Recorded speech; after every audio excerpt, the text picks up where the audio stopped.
All right, so I want to give you a tour of this garden bed that I built and some of the really neat features that make it work. Now, I am a beginning gardener, and I have been blown away by the results that I've gotten with this thing.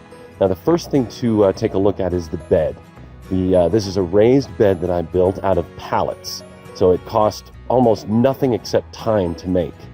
The way I filled this bed is using an old German technique called hugulkultur. So as you look at this bed, it's about, maybe 2 feet tall. The bottom 8 inches of this are filled with logs and sticks and wood, grass clippings, kitchen compost, mulch. And then on top of that, there's about 8 inches of a soil and compost mix. And it's nothing special. I bought some soil from the Home Depot, and I used some native soil from my yard to fill this bed.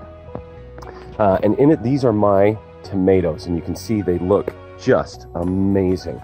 But what this bed fill system does is, as those logs decompose, they feed the plants. And so over the next several years, there is continuous ongoing fertilizer and nutrition going to the plants that I plant in here. The second neat feature about this is the watering system. Now, as you look, you can see this the white PVC pipe that's connected to these clay pots. Now, here's what they look like out of the soil.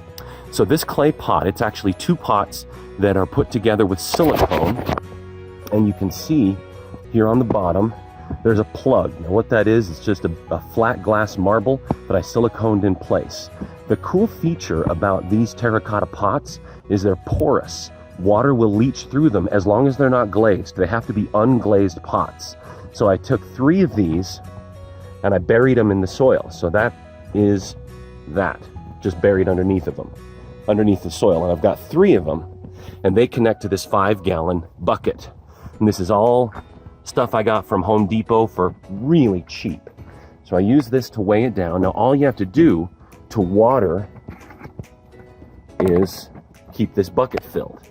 And then the bucket gravity feeds through that white pipe, that PVC pipe, into these, where as the soil dries out, it leaches out that water. And then what happens is these plants that are nearby, the roots will wrap around that clay pot and get lots and lots of water out to it.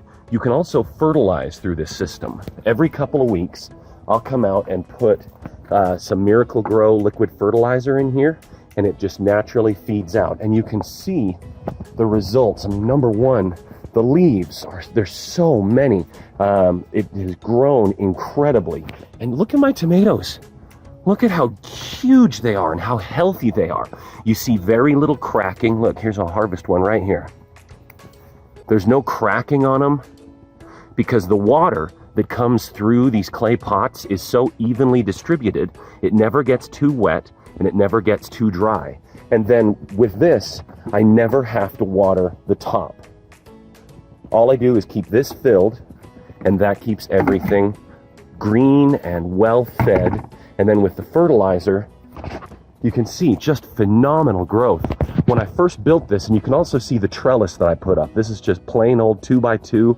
I hung a series of strings every 6 inches that I then weave these tomatoes through, these vines through as they grow. Now on this side, these are shorter because they are beefsteaks. They're a determinate variety. They grow to a certain height and then they stop. On this end, these are cherry tomatoes, and they are indeterminates. So they will grow and grow and grow and fruit and fruit and fruit. And I gotta tell you, here we'll harvest one of these guys too. These little cherry tomatoes are the sweetest, most delicious ever. Excuse me a second, I'm gonna eat this one. Oh my gosh. And now that they've started ripening, every day I come out and I get 6 or 8. I mean, look, there's 1, 2, 3, 4, just offhand that are ready to go. And look at this cluster of beautiful cherry tomatoes. And there's zillions of them. These are going to ripen. I will be harvesting these until the first frost. And it's just been such an effective way to do it. Now, other little features here, I've got basil that I planted in between each tomato plant. I've got a little pepper plant here on the end. There was garlic back here that died, and I planted a whole row of onions here that died because they were too far away. So I've learned my lessons for next year. But if you want a great way to get into gardening, this is a way to do it. Build yourself a nice raised bed, find pallets, they're everywhere, they're cheap or free.